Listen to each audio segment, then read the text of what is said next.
Anthony, I think you've got a little rundown you were going to give us for, how they've kind of built their monopoly over the last 20 years. Yeah, and it's shocking. It's absolutely shocking. You want me to go through that now? Yeah, that'd be awesome. Yeah. So I mean, in currently 2020, Ticketmaster, Live Nation, it's one entity, but there was a ton of building blocks leading up to that. So, I mean, the timeline goes way beyond 2008, but in 2008, Ticketmaster acquired Tickets Now, so they're a ticket reseller. So you can already see what direction they're going in, dating back to 2008. So Yep. you get it on the front end, then you get a piece on the resale. Then 2009 February, that's when the merger with Live Nation came in. And one thing to keep in mind is, you know who Live Nation owns? House of Blues.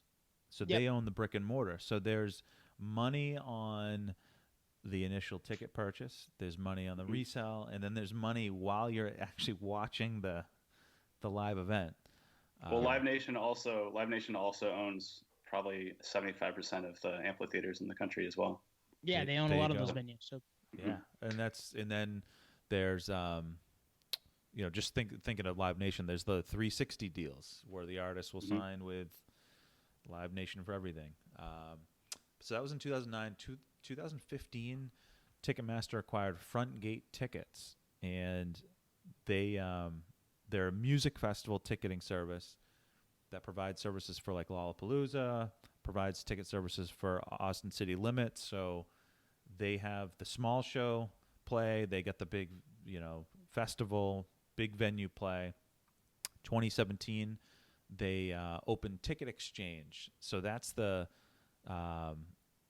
third. their online marketplace, right? Yeah, I think it is. I think that's what it is. It's but I guess that was some in with StubHub. So then they could get in with StubHub, and then 2008, it just keeps going on. 2018, that was the big scalping racket, and then in 2018 they also launched Ticket Exchange, which the cut for those is the buyer pays a 10% buyer's premium.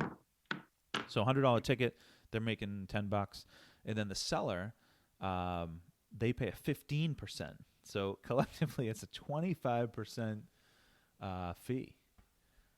So they're selling one $100 ticket. They're making $25 on it, and that's the second time around. Right. The ticket was already sold. They've already sold, had fees of however many dollars. I know Nate has a story about a ZZ Top show that fees were more than the ticket. So. Yeah, that was at the venue. That was at the venue. So there's the fees usually are. The logic behind the fees, right, is supposed to be some kind of like almost like an ATM fee or something, like some kind of convenience fee or like whatever it is. It's surcharge for really an unnecessary reason. But yeah, when you're buying it for that ZZ Top show, it's a great example. Face value of the ticket was like $20. The fees, convenience fees, were $35. So I mean, it was just like it was more than the actual ticket. And if you're going back even further, I know we've talked about this in the past with advances. These advances, everything's paid for well in advance, like well before. So the ticket price is just not reflecting what is actually being paid out to the artist at all. So Ticketmaster and Live Nation, they're making money. It's really hard to just fathom. But this makes it even worse.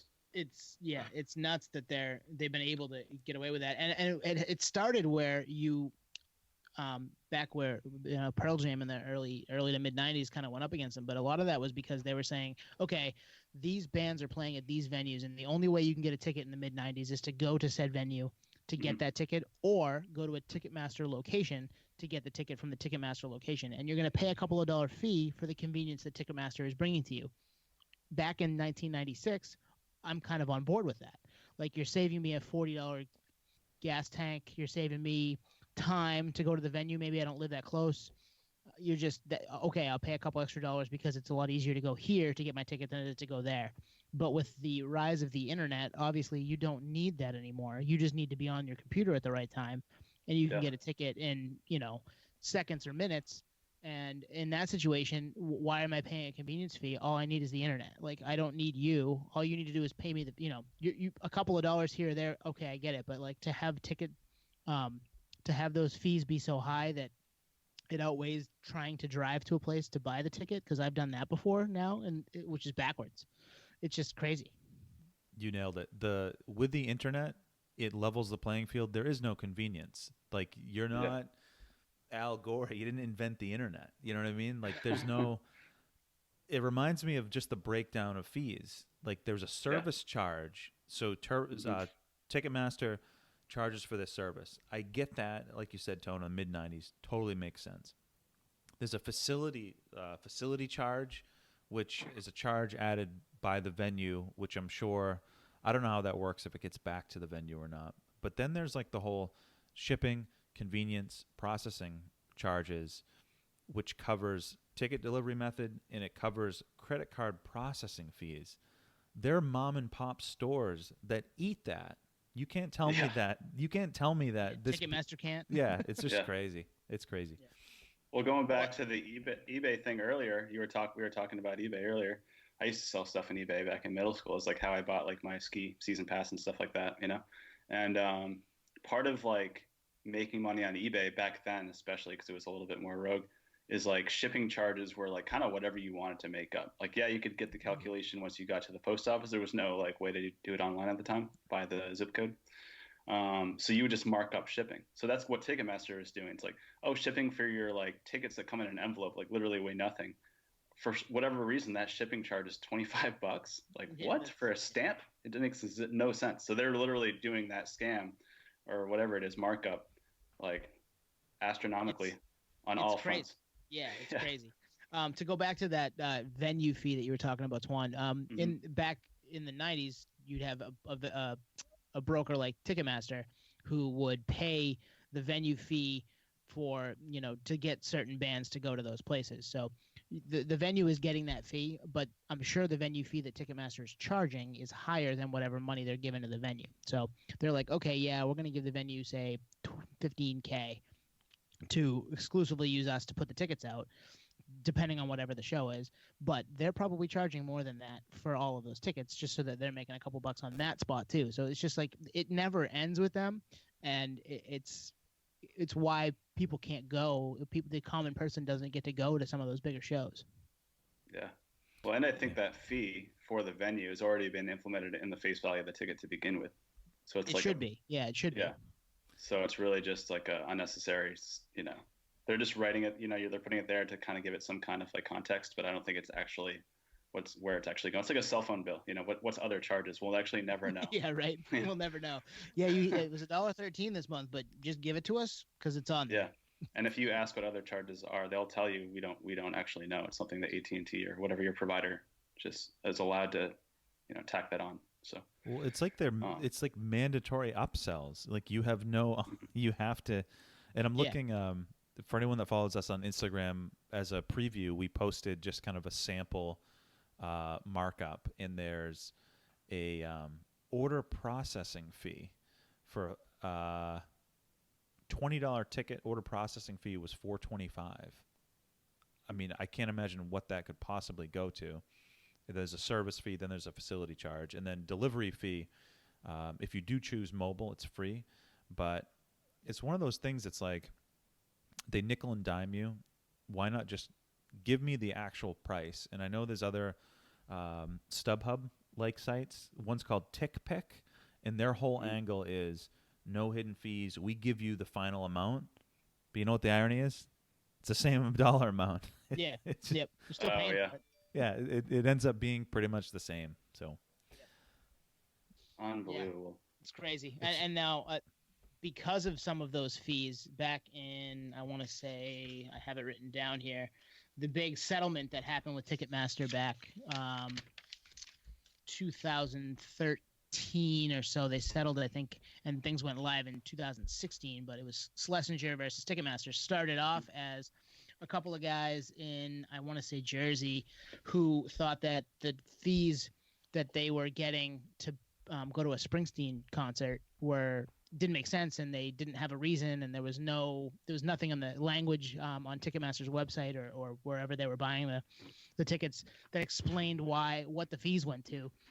So it turned into a class action lawsuit that lasted, it started in 99 and went to 2013. So it lasted 14 years. Jesus. And Wow. then finally was settled, and things had to start being paid out in 2016.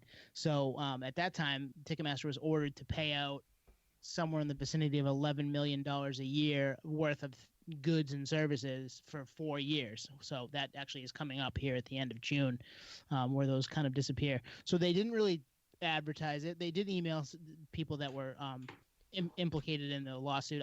I was one of them. I have some stuff. I would imagine you guys were too.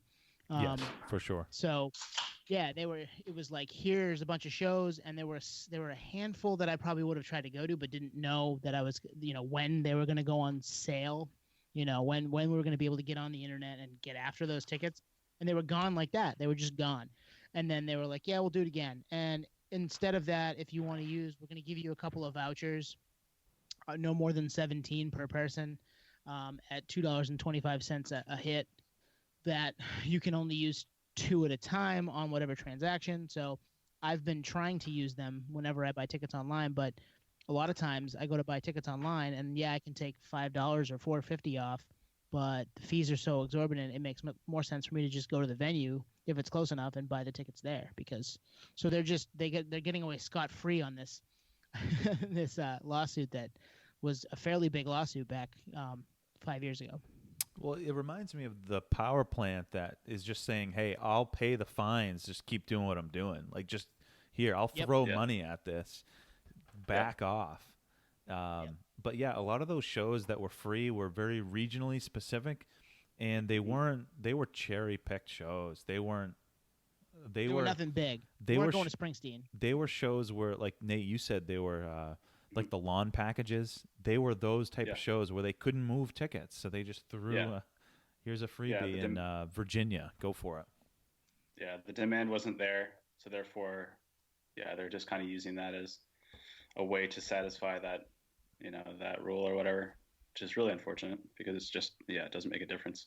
And it does, I guess it's like the gray area. Yeah, they're doing it. Are they doing it to the extent of which they should? Not at all.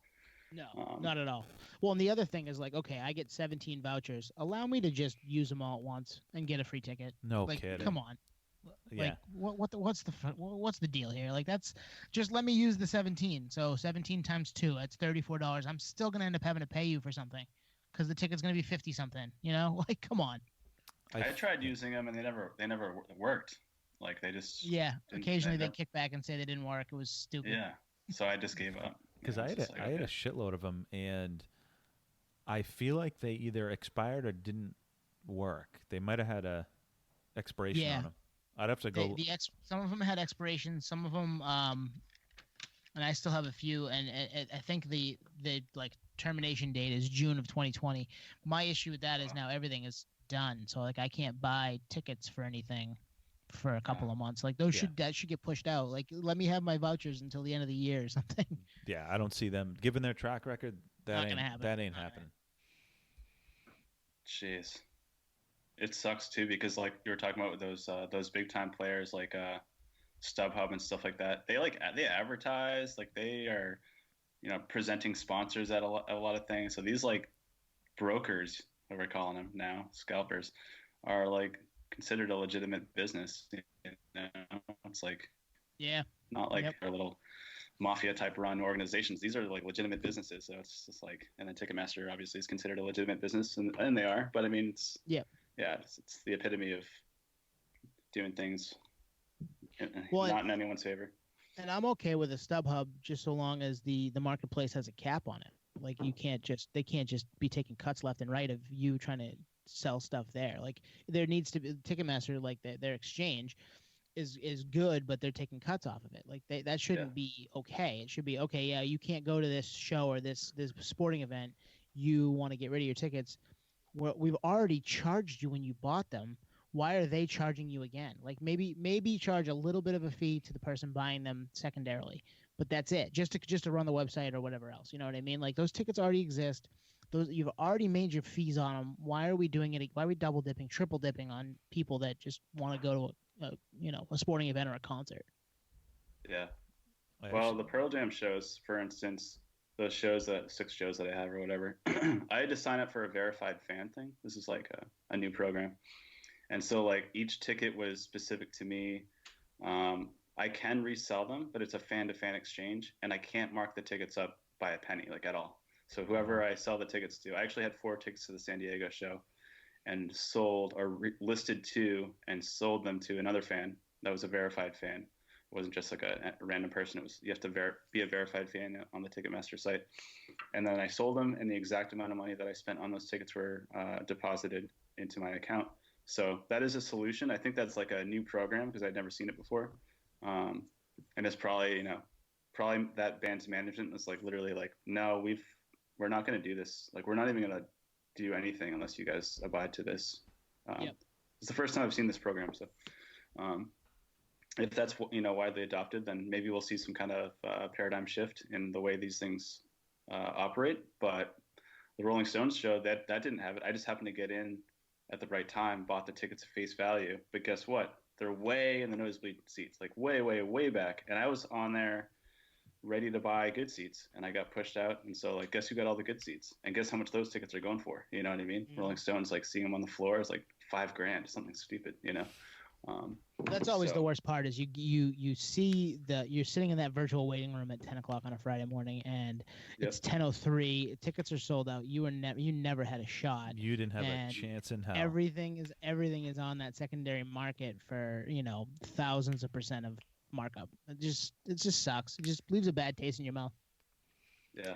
The other thing I came across, and Nate or Tone, you might know a little more about it, but I think it was like 2 years ago. I was looking at going to see The Weeknd down in Mohegan Sun, and I think there was a date at the Garden, and Nice. they had in the visual of the venue where you can pick your seat, they had a certain section that was like, these are some specific terminology for tickets where the price fluctuates based on the demand. Oh yeah. Yeah. I've seen this. Have you seen that? So what what's that about? I think it's literally the traffic that's, on the site, and this is probably all rigged too, and like the tickets will actually fluctuate based on, the amount of people that are looking for the tickets at that time. So if, for instance, like, I know this does apply to like back when the airlines were crushing it before this whole thing went down with COVID, like if you look for plane tickets, there's some tricks of the trade to this. If you look for airline tickets on like a Tuesday at like 1 in the morning, you'll get a way better deal than if you look on like a Friday or something, or a Saturday when people are actually off of work and looking to book some travel. So those do apply to an extent, but I do know like everything you do online is being tracked. So there you have cookies on what you're doing and when you're looking and so forth. So it's all like kind of relative, but the whole ticket thing, I have seen that, and I've been in a room, and I want to say it's somewhat valid because I would check like an hour later and the price would go down and go up and like so forth. But I don't really trust any of this stuff. I think it's all just nonsense. But I have in fact seen that, and I have seen it where you can actually like zoom in, right, and like pick your actual seat. And I think those are like slower selling shows where like there's like, an option to do that. They're not just instantly sold out by, these brokers that are scooping up all the best seats. I've gotten like that Bon Iver show I was telling you about. Like I got floor seats for that show, and I zoomed in, and it was similar to that thing. Like, this is the demand right now. This is what you can get. You can get this upper loge, or you can get these floor seats. I'm like, oh, I'll take the floor seats, So, but yeah, I've been in that scenario before, Twan.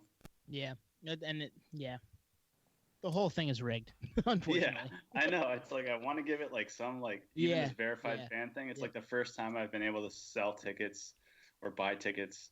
It's the first time. Do I think it's gonna, be around forever? Maybe. I mean, it's still not a cheap ticket in the first place. Now the whole tour is essentially canceled. Yep. So it's a bummer. The interesting thing is, so as we've said, they whack you in the front end, they whack you in the resell. And then when they get sued, when they try to make it right, they still whack you. And an example of that is, I just logged into my Ticketmaster account. I have no vouchers or codes in my account, and I never used a voucher. And the codes I was cherry picking, but then I got frustrated because, to your point, they wouldn't work. Yeah. And I had a shitload of them, and I probably used 3 or 4 of them. But yeah, they must have had an expiration date on them. Yep, it's crazy. I used a couple. It depended on the show. If it was a place I couldn't get to the venue to buy the ticket, or couldn't get to a better box office to buy the ticket, I would use them just to save myself the 450. But I mean, I probably still have 7 or 8 of them just sitting there that I can't use. I'm never going to be able to use because they just, they're shady, and that's the way it is. And another interesting point on the broker front and how this stuff is really actually going on behind the scenes is the fact that bands or artists or any performing artist has almost like their own personal guest list of what's called an artist hold. So you'll have an artist hold. So like for friends and family, you'll have tickets that you can allocate to. Nice. Yeah, a little brew dog from my fiance. Yeah. Sorry. No, we're all drinking some brews right now. The artist hold means that you have tickets for said artist. Let's use Dave Grohl as an example. We were talking about Foo Fighters earlier. So his friends, he's playing out in LA. He's got like his friends showing up. So he's got artist and family hold tickets. If those don't get used, sometimes they get released to the general public. So if you wait till the last minute for a show, you might literally get like a front row ticket to an amazing show. But a lot of those tickets just randomly go away, like if the artist doesn't take them. And I think what actually is going on, I can't say this is actually 100% true, is that those tickets just kind of get pushed into these broker sites. Like, oh, these are premier seats. The artist doesn't want them. There's no artist hold. They're not being used. So instead of releasing them to the public, here you go, said Scalper or whatever, Scalper, you can just have these tickets, and you'll look 4 hours before the show, and all of a sudden, oh my God, like the front row, the whole row is just available. Like out of nowhere. I thought the show was already ridiculous. I thought the show was sold out. Even if you look on the map, it says sold out, but it actually is blocked off as an artist hold for said performing artist. Wow. So. Or maybe not even an artist hold. Sometimes they're just blocked off because they want to drive up demand, and then they'll release tickets, day of that were maybe not as expensive or whatever. They just, oh yeah, hey, we have more, and they're going to drive up demand again because the show is sold out. It's controlled hype. That's a real thing, and you see it like up in the Northeast where the venues are small and people are hungry for shows. Yeah. The day of ticket release is very common. Or, leading up, we just had a few tickets released. It's like, no, you've had those for a while. Right. It's all You've just been sitting on them so you could make some more money because that's what you do. And, hey, it's America and capitalism and all that stuff, but it's not – it's shady as hell. Well, in 2020, like, people want value. And for someone like Ticketmaster actually, I was thinking of this analogy earlier today. I kind of equate Ticketmaster to Walmart. Like getting your product into the big box store, they gouge the hell out of you, eat into your margins, but your shit gets in front of eyeballs. You're going to sell more. So even with your margins down, your gross is going to be larger had you not gone with them. But they have the infrastructure. They have the platform. You're willing to do it. But then there's one hand washes the other. Not to make a COVID joke, but one hand washes the other. So like as an artist, like you had Pearl Jam in the mid '90s. I know more recently, before the whole scandal, Louis C.K. was like, "I'm not gonna book a gig at a Ticketmaster if the tickets are on Ticketmaster or Ticketmaster venue." But now it's like it's the path of least resistance. So you know what it is. It's like Walmart. You know how they treat their employees, but the prices are good, so you go there. So Ticketmaster, it's the only option for a lot of shows. So, well, and speaking to your Louis C.K. analogy, and other big artists that at that time and before he kind of got into some trouble with the Me Too stuff, he was able to kind of do that, and he could book some of those ancillary or other venues that weren't affiliated with Ticketmaster and do well and sell them out and probably keep most of his money. But a lot of bands can't do that. So, you've got to be able to, and Pearl Jam tried to do this at one of the peaks of their powers, and it still was, to a point where it didn't work for them. So, they're back at Ticketmaster venues, and not because they love it, but because they want to get out in front of their fans, and this is the best way for them to do so. So, Well, the PJ thing's interesting. Pearl Jam thing is interesting because the reason they had to pivot back to Ticketmaster also is because the venues like we were talking about earlier with Live Nation owning a lot of the amphitheaters, there's only so many other venues at that capacity that can carry a band at that size. Yep. And then on top of that, those contracts for, let's say, Ticketmaster venues have the contract signed with the security as well. So the infrastructure to put on a show to go like rogue and be like, we're going to do a non-Ticketmaster, non-Live Nation venue. There's only so many, and then the infrastructure behind it. So like the security, oh no, we can only work with Ticketmaster. Like even if we want to just like work with you guys at this other arena, we can't because we're literally obligated to only work with them. And if we break that contract, it's breach of contract. So they were screwed. They were like, oh crap. Like one of the shows they did was in Indio, California, where Coachella is. And so that was one of those venues where it was like just an open field. Let's do a show out here. We'll hire our own security. And they made it happen. And then now Coachella is there because of it, because it was like, oh, this is actually viable to do shows out here. Cool.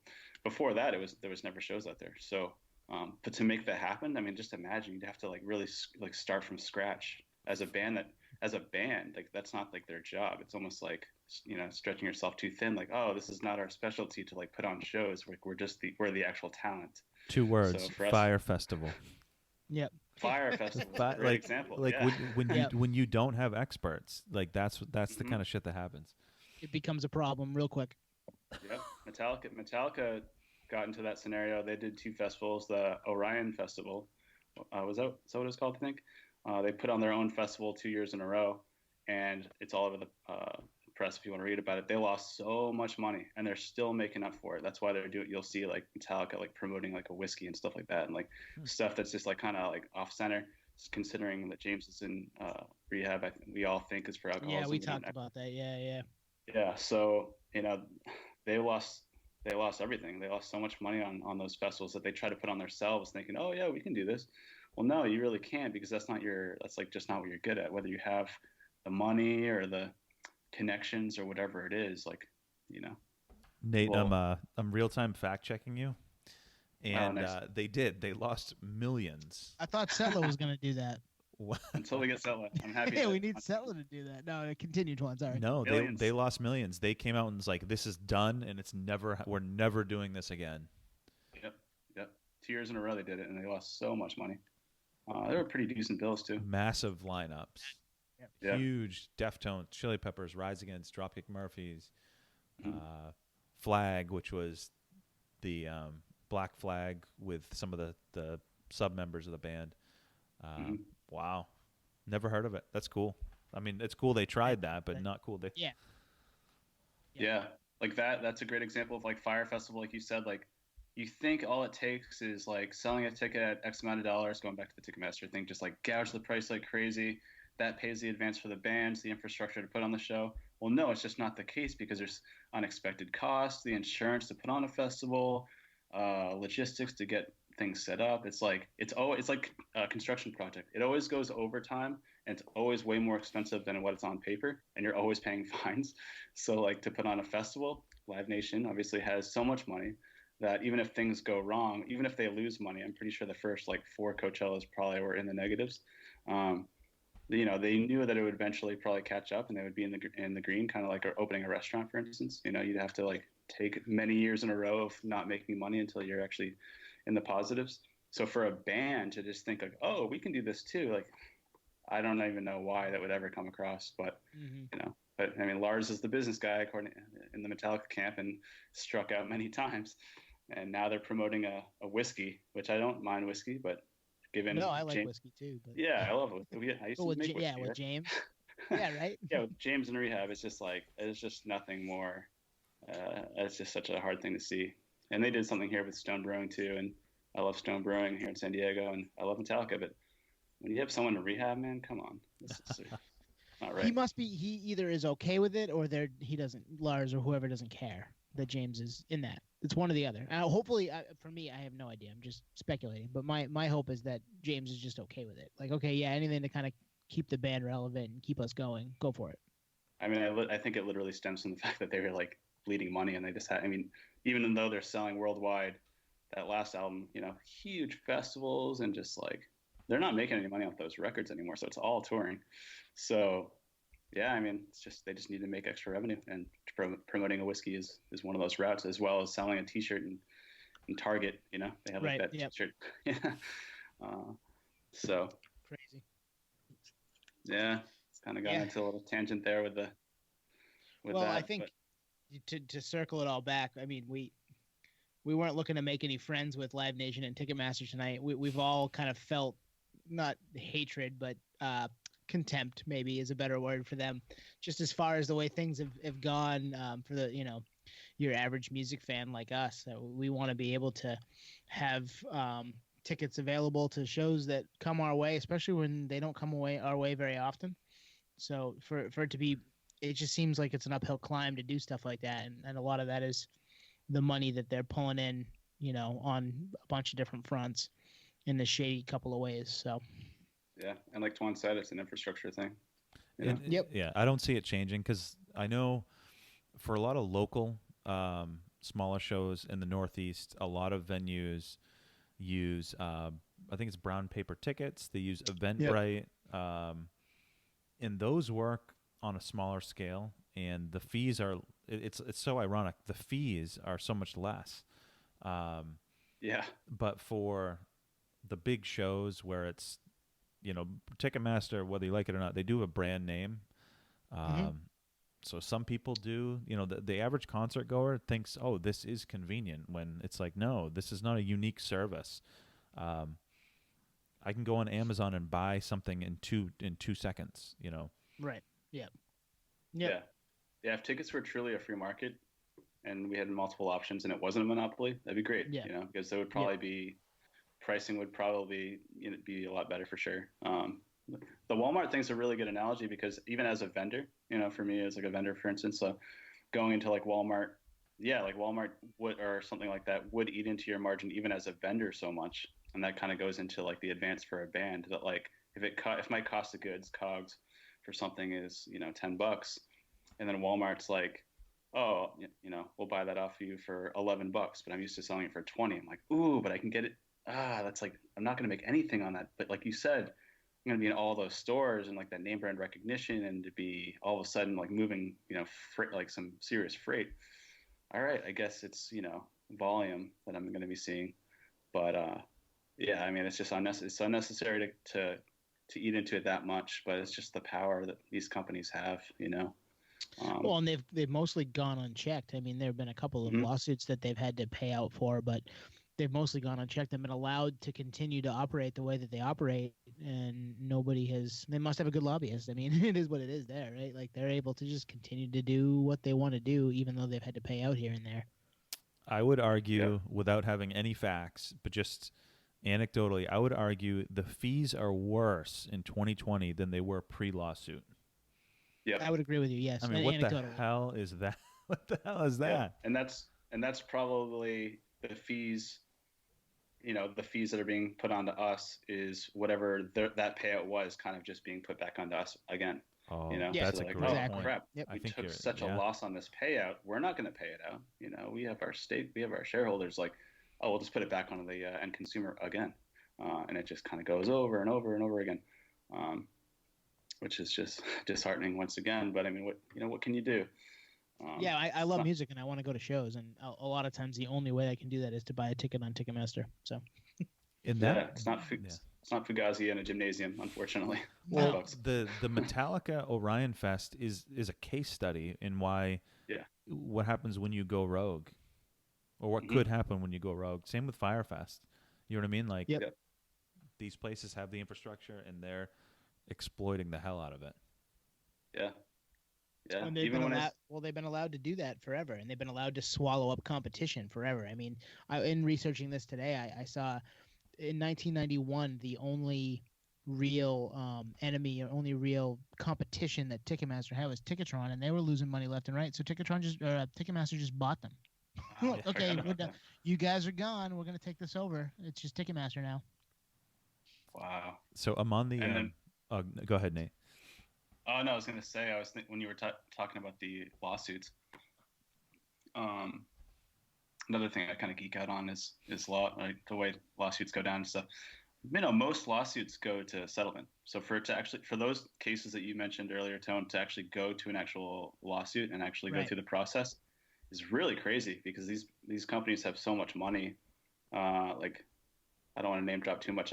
Johnson and Johnson comes to mind. I had a friend that worked for Johnson and Johnson for a long time. They're in deep shit right now, right? For essentially peddling drugs unnecessarily in a lot of ways. So for that to go to suit, behind the scenes, they probably tried to settle so many times. Just go away, go away, go away. We don't even want this to get to press. Just go away. We'll pay you off. Like, just go away. No. And then it goes to lawsuit. It's in the press, and now Johnson & Johnson takes a hit, and their whole credibility is, crashing in real time.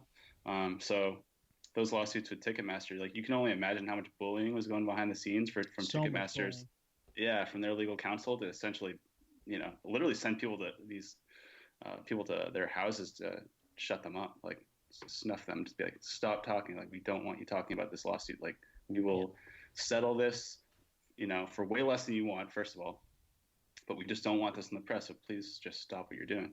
And if the person persists, then it goes to press and it becomes mainstream news where it's like, oh, this guy's suing Ticketmaster because they found this illegal activity, antitrust laws that are going into effect, and now it's huge and it's big and we're all disgruntled as fans. And then it just eventually goes away. And like we were talking about, all those lawsuit, payouts or whatever, whether it's, little tiny $5 vouchers or paying legal fees, it's all coming back to us anyway. So it's, we're still paying for it. You're right. It's an unnecessary, it's an unfortunate kind of circle of events. But one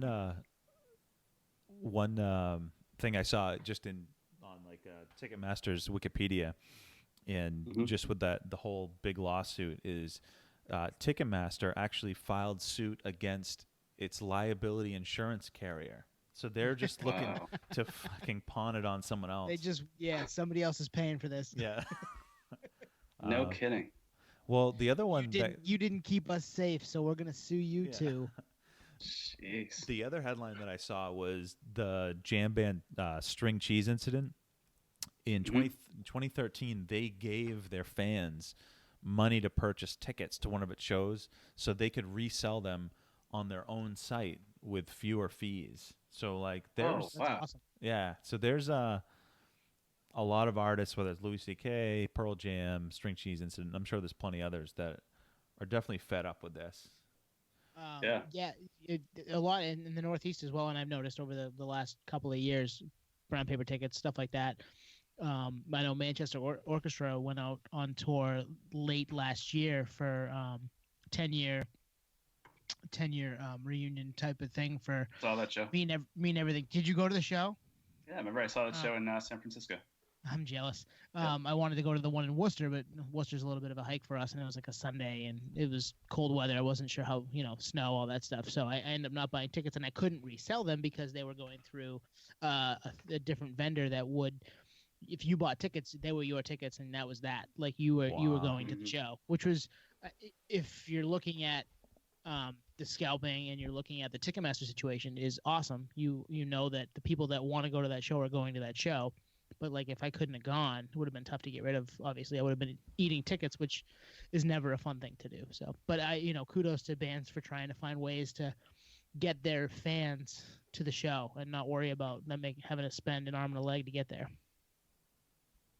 Yeah, and even that, like, to fight with Ticketmaster or whatever to even allow you to do that in the first place must be quite the process.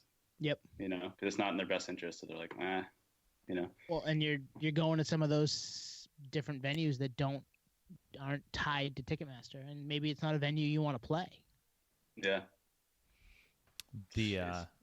So Nate, this reminds me. You're ZZ Top with the ZZ Top story with a ticket.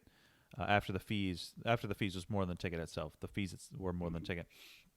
Yep. There was a Ticketmaster was fined $3.4 million by the Competition Bureau of Canada because the final sale price topped more than 20% of the advertised cost. So if you were in Canada, Wow. yeah. So if you were in Canada, Nate, with that ZZ Top show, that wouldn't have flied. So Wow. Canada doing it right. Good for Yeah. Canada. They are nicer than we are. Canadians are nice people. So $20 ticket, we're talking only $4 tops in fees. That would be pretty good. I That'd be awesome. I could get down with that. That was a lawsuit with Ticketmaster. Yeah, they were fined. Okay. Again, they were fined. Here's your give me your wrist and let me slap it. Yeah, dropping the bucket for those guys. Yeah.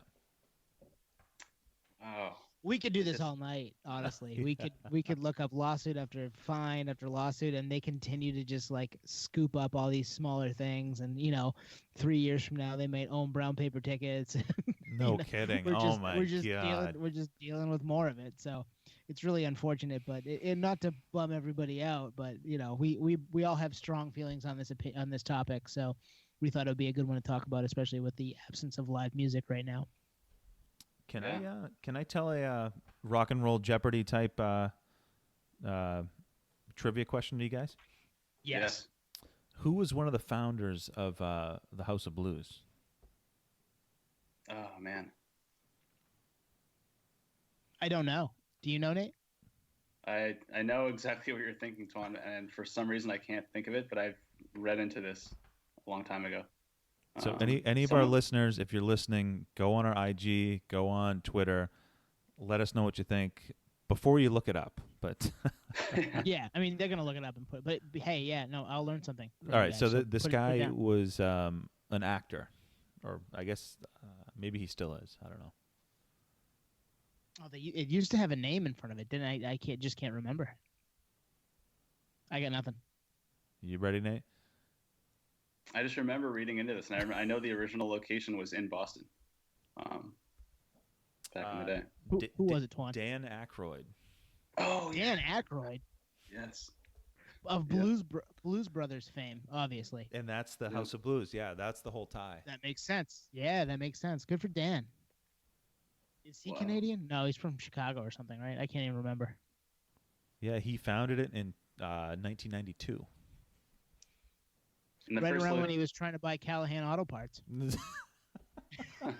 Tommy Boy reference for all of you out there. The first location was in Boston, right? It was not on Lansdowne Street in Brookline, I think. It was. We talked about it 2 weeks ago. That is Lansdowne. It's on Lansdowne. Yep.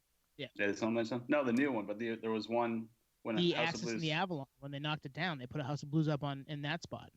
No, in House of Blues first. Oh, it was in Cambridge, Nate. Cambridge, yeah, exactly. I was going to say Brookline, but yeah, and then it closed down, and then it took over Avalon and Axis and whatever 07 or something. Yeah. Wow, yeah, Dan Aykroyd actually owns a vodka company as well. Speaking of wine and spirits, smart guy. Crystal Skull, yeah. He owns Crystal Skull. Right. I didn't know that. Yeah, he does. Yeah. Holy shit. Yeah. Talk about a jack of all trades. And he plays a mean harmonica. And he was a Ghostbuster. I know a lot about him. I just didn't know I didn't know that he started the House of Blues. This is what we call cross-industry nerdery. Yeah. Well, you're on the Wikipedia page, so you can go down that rabbit hole. Twan's cheating. You guys can't see at home, but Twan's got like nine monitors going at home right now. So, something that popped in my head when we were talking about the ticket fees and stuff like that is the anxiety you have. You actually made it through the line virtually or whatever to get to these tickets, and you see all the fees stack up. You're like, crap! Like I could back out, but then I can't go. So if I buy now, at least I can go. But like, why am I paying all these fees like out of thin air all of a sudden? So it's like they're getting a lot of anxiety by like people are just like like pulling the trigger because you see the little ticker in the corner of the screen, like you have literally 5 minutes usually, and it just counts down. Oh yeah, you're pot committed, and that's the thing. It's really a mandatory upsell. Like I have no choice either. Yeah, you're going. I'm you're in, or paying I'm for it, and you're dealing with it, or I'm not going. Yeah. I was just thinking of that for some reason. It's just like, all the times, like, I actually was like, you know what, screw this. But it's like, well, I really want to go, though. In prepping for this, I did write down a couple of Ticketmaster wins that I had. And I didn't win. I had to pay for stuff. But I remember that aforementioned U2 show in 2005, going on the morning that they were on sale, and refreshing browser, and obviously in 2004, 2005 things were a little slower, and getting in and buying a ticket, and they charged me twice, and they gave me 2 tickets in 2 separate sections. So I was like, oh, I have another ticket. Oh, yeah. Brought a friend. Yep. And then the same thing happened when I bought Tool tickets, probably 7 or 8 years later, when we went to Tool down in Boston, Nate. Okay. Yeah. I tried to buy one, and it wouldn't let me, and I ended up buying 2. And we weren't together. You ended up finding us seats closer to the stage, but our tickets weren't together because they just messed up and sent me 2. Well, they charged me for 2, but they weren't together, and I tried to buy 1. So I take those as Ticketmaster wins, even if they aren't really. Take them if you can get them. Yeah. Yeah, especially with the upgrade of the better seats that were empty, probably for people that Well, yeah, go or, right. Yeah. And those seats, the ones you ended up finding, were awesome. Yeah, I think I remember that. That was a great show. Mm-hmm. I wanted to go through my old receipts and stuff like that and find some it's like the top 10 like rip-offs or whatever that I had, like ticket fees that either outweighed the face value of the ticket or just stuff that was astronomical in the first place. Like when I went to Bonnaroo, the festival, like 4 years in a row, and the fees were always like crazy. And yeah, there's like inflation and stuff. I get it, but every year the ticket price would just go up, like unnecessarily. It's the same venue, it's still a 4-day festival, and the price would just continue to rise, and the fees would rise. Fees would be like $65 processing fee one year, then all of a sudden it's like $105. It's like, wait, so did you? What's the process? That's crazy. And Boston Calling just canceled, but they had a huge fee for even a 1-day ticket. It was like an $80 fee or $65 fee. Wow. Like, all right, the ticket's already $135. Do I really want to spend $200 on a 1 day of shows? I mean, it's Rage Against the Machine. Yeah, I do, but it's still, holy crap. Like, can I just pay, $150 and give you guys $20 in fees? Unbelievable. One thought I had about Ticketmaster and change the one way they could change their brand optics in their brand is if they launch their own concert archives type website, because they already have. Oh, don't give away our ideas. Yeah. Well, they are. Yeah. It's already out there, but they they already have not everyone's, but most people's concert archive history if they bought through their platform. So most big shows, they would have that. So I'm on their website now, and I'm looking at upcoming events and past events, and it doesn't even show my history. It only dates back to the last 90 days. So that's a play they could. Like, I would be interested in. Like, I would make sure I had my account up to date because I'm a nerd and. Well, yeah, you want to be able to go back and look. I would too. But. Yeah, provide some kind of value. Yeah, I know. We're paying you all this money. At least like upgrade your servers. You have the data there for us. Yeah, you have the data, exactly. It says, for more info, please contact fan support. Like, what the hell? You have the data. Contact fan support. Wow. Yeah. Fan support is automated too. I mean, it's not like it's a person. It's all automated, yeah. And yeah, Ticketmaster, man. We could keep going. I know. That's probably as good a spot as any to wrap up there. You guys got anything else you want to add? Not really. Just disgruntled over the whole thing. Now I'm more pissed. The details really, twist the knife quite a bit because you're like, man, I knew it was bad, but when you look at those details, like you were doing, Twan, on Wikipedia, or just really going through the actual dockets on how this stuff is going down legally, it's like really harsh because it's like these few people stood up, as a renegade or whatever, to be like, hey, this is bullshit. To go through that, and I know what it takes to go through that. I've almost pursued a few things, and it's like it's a lot of the times it's just not worth it. You're like, oh man, it's just so much stress. It's really just not worth it. But to pursue it and then to get it to that stage takes a lot of effort, a lot of time. Time is money, standing up for it and still not really winning. And there's really still no victory, and there never will be, considering what we're all talking about. It's like, oh yeah, the slap on the wrist. Like, the ticket prices are now more than they've ever been. Yep. The fees they are compounding somehow. Digital ticket. I've actually been. I know we're wrapping up, but I've actually been charged for digital tickets before. Yeah, I know a lot of times that's the biggest. that is the biggest crock of Yeah, so even if it's like a non-physical ticket, I've been charged for sure. So we're gonna charge you for not inconveniencing you. You know, that's the whole play. It's like, come on. But you're right, Tone. We could go on all night. Yeah, you paid for the ticket. It's in your phone. Don't have to worry about any physical anything, and we're still going to charge you for it.